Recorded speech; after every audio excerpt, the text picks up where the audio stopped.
और मामुपाश्रिताः, जो मेरे आश्रित हो जाता है, मेरे में मन लगा करके मेरे ही आश्रित हो जाता है। तो ये तो चौथी भगवान ने स्थिति बताई, और तीन चीजें जाने वाली बताई कि तीन चीजें चली जाएं और मन मेरे में लग जाए। अच्छा, इसमें दो तीन चीजें समझने वाली हैं। मनमया और तन्मया, दो शब्द आप पकड़ते होंगे। हम लोगों का मनमय कहाँ होता है? भगवान में नहीं, हम लोगों का तन्मया होता है, शरीर में मन लगा होता है। हमारी जो तल्लीनता है या हमारा जो सारा कंसंट्रेशन है, एकाग्रता है, या तो मेरे अपने शरीर में होगी या अपने शरीर से जुड़ी हुई चीज़ों में होंगी। भाई शरीर से जुड़ा हुआ वस्त्र भी हो सकता है, शरीर से जुड़ा हुआ मकान भी हो सकता है, शरीर से जुड़ी हुई कार भी हो सकती है, शरीर से जुड़ा हुआ ऑफिस भी हो सकता है, नौकरी, जो भी चीज़ें, या तो तन या तन से जुड़ी हुई चीज़ों में हमारा मन लगा होता है। भगवान कहते हैं कि मनमया, उन सब से हट करके मेरे में जो आश्रित होता है। तो ये बहुत बड़ी कंडीशन है। इससे भगवान ये नहीं कहते नौकरी छोड़ दो, घर छोड़ दो, कार छोड़ दो, पैसा छोड़ दो, खाना छोड़, नहीं नहीं नहीं, भगवान कहते हैं मन। भगवान ने इसलिए पदार्थों के नाम नहीं लिए। मन कहाँ लगा हुआ है वो सबसे ज्यादा जरूरी है, तन कहाँ लगा है इसकी कोई वैल्यू नहीं। इसलिए भगवान आगे के श्लोक में बड़ी अच्छी बात कहते हैं, बहुत क्रांतिकारी है कृष्ण। इस अर्थ में भगवान श्री कृष्ण की गीता बहुत अद्भुत है। यहाँ सारा का सारा जोर भगवान देंगे तो मन के ऊपर देंगे।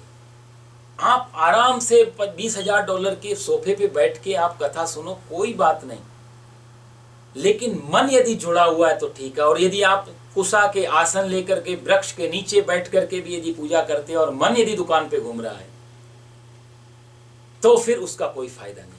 इसलिए पदार्थ का, स्थान का, वातावरण का कोई दोष नहीं है कृष्ण के हिसाब से। इस गीता में असली दोष है कि मन कहाँ लगा है, हमारी चेतना कहाँ पर है। तो भगवान ने इस श्लोक में कहते हैं कि मनमया, जो मेरे में जिसने मन को लगाया है, जो तन्मया नहीं है, जो शरीर में या शरीरों के साथ या दुनियादारी के साथ नहीं लगे हैं, उनके लिए वो लोग। और वीतराग, भगवान ने यहाँ पर तीन चीज़ों को बताया, एक तो राग, एक भय और एक क्रोध। अच्छा, इन तीनों चीज़ों की जड़ यदि देखा जाए, तीनों चीज़ों को छोड़ना हो तो तीनों चीज़ों के पीछे काम करता है तो अहम काम करता है, अहंकार। यदि मैं भी गिर जाए तो भय भी गिर जाएगा, राग भी गिर जाएगा, क्रोध भी गिर जाएगा। आप एक बात बताएं, भय जैसे डर है, अब डर को गिराना हो तो डर को कैसे गिराएंगे? डर आता ही क्यों है? डर इसलिए आता है क्योंकि मैं के अलावा भी दूसरी शक्ति है जो मेरे से ज्यादा शक्तिमान है, तभी तो डर लगता है।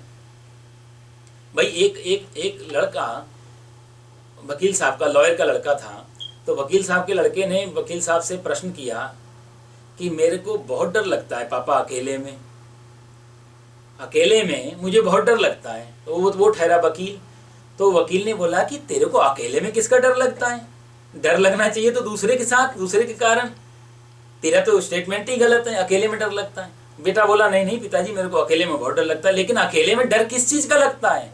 तो लड़का बोला कि अकेले मुझे भूत का डर लगता है। तो वकील साहब बोले फिर तू अकेला कहाँ रहा, एक तू एक तेरा भूत, जहां दो हो गए डर शुरू। तो डर, भय के लिए दो चाहिए, क्रोध के लिए भी दो चाहिए, राग के लिए भी दो चाहिए। ये मजे की बात, ये तीनों चीजें के लिए दूसरा चाहिए। दूसरे के बिना ये नहीं, क्रोध करना तो दूसरा कोई तो कारण बने, तो मेरे से हटा हुआ कोई कारण बनेगा, क्रोध तैयार हो जाएगा। द्वंदात्मक है ये सारी प्रकृति, और द्वंद्व से ही राग, भय, क्रोध तीनों चीजें निकलती हैं। जहां द्वंद्व गिर जाता है, द्वंद्व समाप्त हो जाता है, तो फिर ये तीनों चीजें अपने आप खत्म हो जाती हैं। तो भगवान कहते हैं कि वीत राग भय क्रोध, जहां राग, भय और क्रोध तीनों चीजें चली जाएं, वीत राग। अच्छा, भगवान ने एक शब्द यहाँ बहुत अच्छा यूज किया, वीत राग भगवान ने बोला है। हम लोगों के पास दो शब्द मिलते हैं ज्यादातर, दो, या कहा जाए तो टू टाइप पर्सन हमें मिलते हैं, टू टाइप पर्सनैलिटी। एक राग की पर्सनैलिटी होती है, एक विराग की पर्सनैलिटी होती है, जिसको हम वैरागी, विराग जो बोलते हैं। भगवान ने तीसरा शब्द ही यूज किया, न विराग कहा न राग कहा, भगवान ने वीत राग कहा। इसलिए वीत राग अपने आप में बहुत महत्वपूर्ण शब्द है। इसको थोड़ा समझने का प्रयास करें। कई महापुरुषों ने इस पे चर्चा की है, इसी शब्द पे, और ये यदि समझ में आ गया तो बहुत सारी चीजें क्लियर हो जाती हैं आगे। राग का अर्थ क्या है?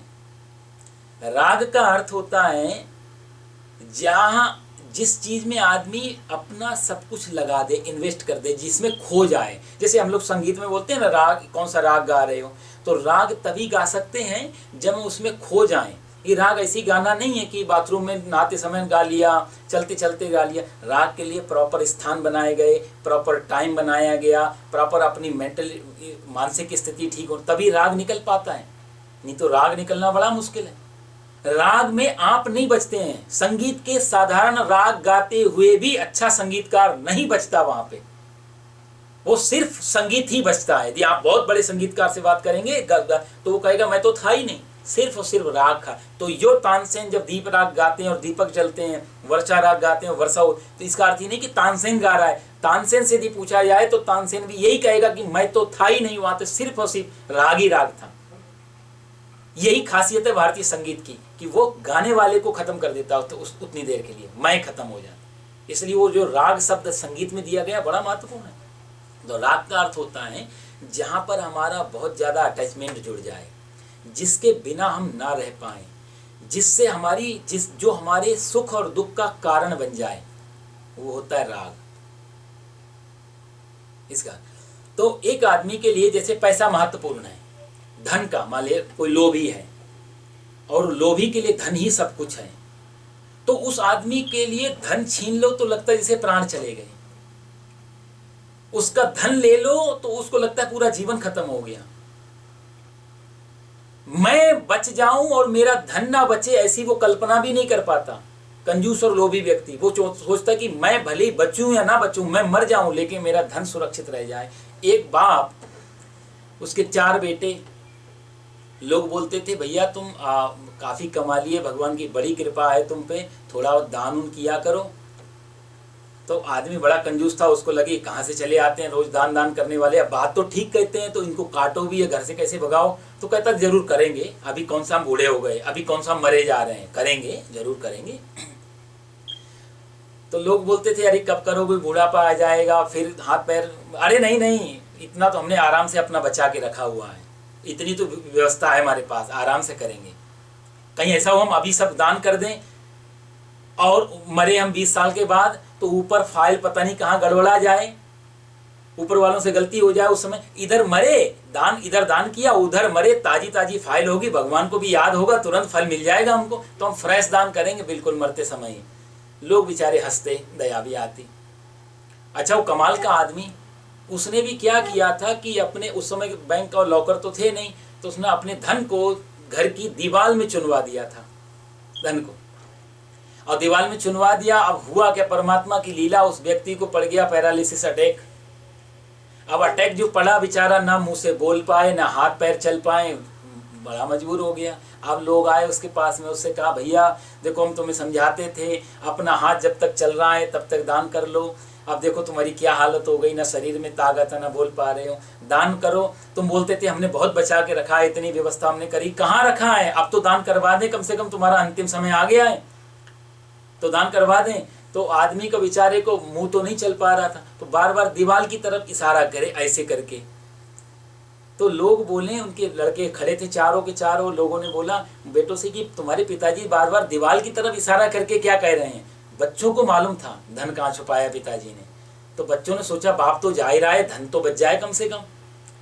तो बच्चे बोलते थे गांव वाले, अरे ये कहना चाह रहे हैं कि धन कहाँ बचा, पैसा जो कुछ भी था सब इसमें लगा दिया, इसमें लगा दिया, दीवालों में लगा दिया, धन नहीं। वीत राग भय क्रोध, राग का मतलब होता है जिसके बिना हम जी ना पाए, जो हमारे जीवन के लिए चला जाए तो बाधा बन जाए, आ जाए तो हम सुखी हो जाएं, जिसपे हमारा सुख दुख शांति सब केंद्रीभूत हो, वो है राग।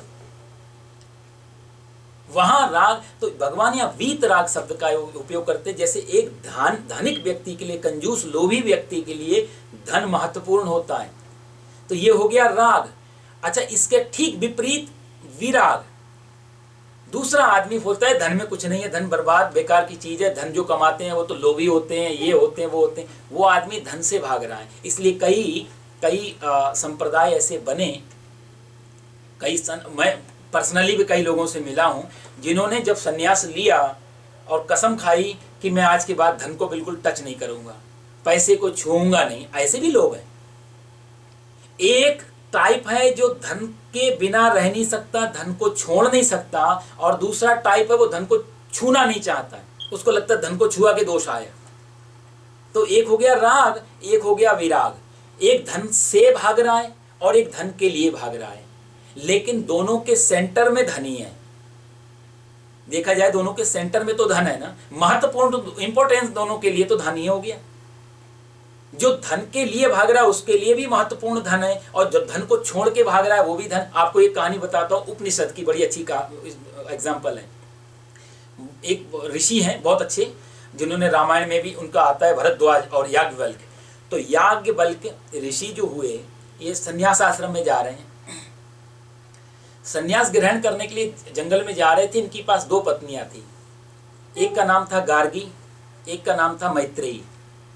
तो गार्गी और मैत्रेयी दोनों पत्नियों से कहा कि मुझे संन्यास लेना है, अब संसार में मन लगता नहीं, मेरे पास जो भी धन है तुम लोगों में आधा आधा बांट देना चाहता हूं मैं, तुम अपना आधा आधा लेके अपना जीवन बिताओ, मुझे संसार छोड़ के जाने दो जंगल में।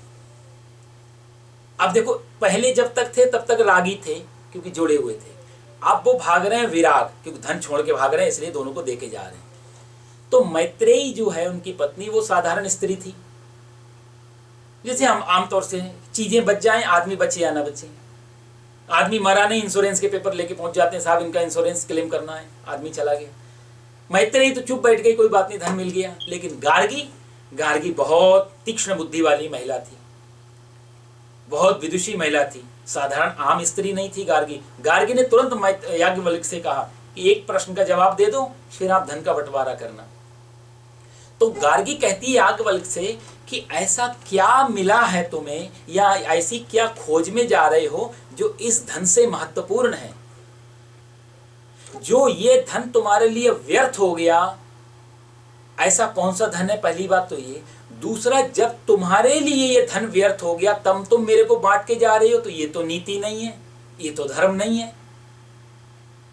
और दूसरा, जब व्यर्थ ही हो गया तो तुम्हें बांटने की भी क्या जरूरत है? इसका मतलब तुम्हारे अंदर अभी भी ये धन महत्वपूर्ण है, तभी तो 2 आधा आधा बांटना चाहते हो। महत्वपूर्ण तो अभी भी है तुम्हारे लिए, नहीं तो बांटने की चिंता ही किसको है? तो धन में अभी भी तुम्हारा कहीं ना कहीं अटैच, तुम धन से भाग रहे हो किसी दूसरे धन के लिए, तुम और हमें भी उसी धन में फंसा के जा रहे हो, आप उस धन से भाग रहे हो। यानी कि तुम्हारे और मेरे बीच में तो धन ही है, तुम ले लो और मैं छोड़ रहा हूं। तो एक आदमी कहता है कि मैंने इतने लाख या इतने मिलियन डॉलर इकट्ठे कर लिए, उसके लिए भी धन महत्वपूर्ण है। और कोई आदमी कहता है कि मैंने इतने मिलियन डॉलर छोड़ दिए, उसके लिए भी धन महत्वपूर्ण है। धन दोनों के लिए महत्वपूर्ण है। एक आदमी धन की तरफ मुख करके जा रहा है और एक आदमी धन की तरफ पीठ करके जा रहा है। भगवान दोनों के लिए श्रेष्ठ नहीं मान रहे हैं अर्जुन से, भगवान तीसरा ही शब्द ले रहे हैं, वीतराग। अर्जुन ना जो पीछे भागता है ना जो छोड़ के भागता है। ठीक है, चीजें हैं अपनी अपनी जगह पड़ी हैं, हमारे काम आ रही, भूख लगी है, खाना मिल गया, दैट्स इट। तो जो छोड़ के भागता है वो भी महत्व दे जाता है उसको। जो छोड़ के भागता है उसके लिए भी महत्वपूर्ण तो होता ही, तभी तो छोड़ता है। अब जैसे हम लोग बचपन में थे, हम लोग बचपन में कंचे खेलते थे, आप गिल्ली डंडा खेलते थे, बहुत सारे हमारे पास खेल थे बचपन के। हमें, आपको कभी भी याद नहीं होगा वो खेल आपने कौन सी तारीख को खेलना छोड़ दिया। कभी भी खेलना कोई तारीख को छोड़ा नहीं कि आपसे आज इस दिन से मैं बड़ा हो गया हूं, मेरे अंदर मैच्योरिटी आ गई है, मेरे अंदर बड़प्पन आ गया है, ये बच्चों के खेल है, आज से मैं इस खेल को नहीं खेल। ऐसा कभी नहीं। यदि ऐसा किया भी होगा तो भी वो खेल महत्वपूर्ण होगा, फिर वो खेल नहीं रहा होगा। तो जैसे जैसे हम बड़े हुए, समझदार हुए, तो समझदारी ही उस खेल को धीरे धीरे भुला देती है, वो खेलना छूट जाता है। और मजे की बात, कंचे, गिल्ली डंडा, जो भी हमारे बचपन के खेल थे, उन खेलों को हमने कुएं में या जंगल में फेंक के नहीं आए कि साहब ये रहेंगे तो हम खेलेंगे ही। हमने उनको छूट ही गए क्योंकि समझ आ गई। अभी भी बच्चा कभी खेल रहा और जिद कर जाए तो हम फिर से खेल लेते, लेकिन अब खेलने में और बच्चे के खेलने में बहुत अंतर होता है। हमारे लिए तो जितनी देर बच्चे का मन बहल जाए उतनी देर हम खेल लेते हैं। बच्चे का मन यदि उससे बोर हो गया हम तत्काल छोड़ देते हैं उस खेल को, हमारे लिए वही खेल हो जाता है। तो लोभी व्यक्ति के लिए धन महत्वपूर्ण है, रागी विरागी छोड़ने वाले के लिए धन महत्वपूर्ण है, विरागी वीतराग के लिए धन ना महत्वपूर्ण नहीं रह जाता, ना वो धन के पीछे भागता ना धन को छोड़ के भागता। और दुनिया में सारी की सारी चीजें इन्हीं दो के अंदर फंसाती रहती है हमको, वो चाहे धन हो, चाहे चाहे महिला स्त्री हो, चाहे पुरुष हो, चाहे सौंदर्य हो, ये सब हमारे लिए तभी तक महत्वपूर्ण है। या तो कोई आदमी अपने आप को सौंदर्य बनाने के लिए इतने सारे पलस्तर ऊपर से चढ़ाता है, सुंदर दिखूं, चाहे सुंदर हूं या नहीं हूं पर दिखूं, ये हम सब की परिभाषा रहती है। तो ऊपर से इतने सारे वो पलस्तर दिसंबर पता नहीं क्या क्या चीजें मार्केट में आती। सबसे बड़ा व्यापार साहब इसका है। किसी भी मॉल में जाओ तो फ्रंट लाइन से लेके और अंतिम लाइन तक यही हो, तो उनको मालूम यही बेवकूफ बन सकते हैं, इनका ब्रेन वॉश जल्दी हो सकता है। 80% प्रोडक्शन जो है महिलाओं की होती है। उन विचारों के लिए इतना भ्रमित करके रखते हैं बिजनेसमैन लोग, क्योंकि सौंदर्य के प्रति आकर्षण जो नहीं है वैसा दिखना चाहिए। अफ्रीकन स्त्री, अफ्रीका की विश्व सुंदरी वहां के लोगों को पागल कर सकती है। अफ्रीकन जिसको हम सुंदरी बोलते हैं, अफ्रीका के लोगों को पागल कर सकती है। जो स्त्री अफ्रीका में, वो स्त्री यदि एशिया में या यूरोप में आ जाए तो सिर्फ पागलों को ये इंप्रेस करेगी। इतना अंतर पड़ जाता है।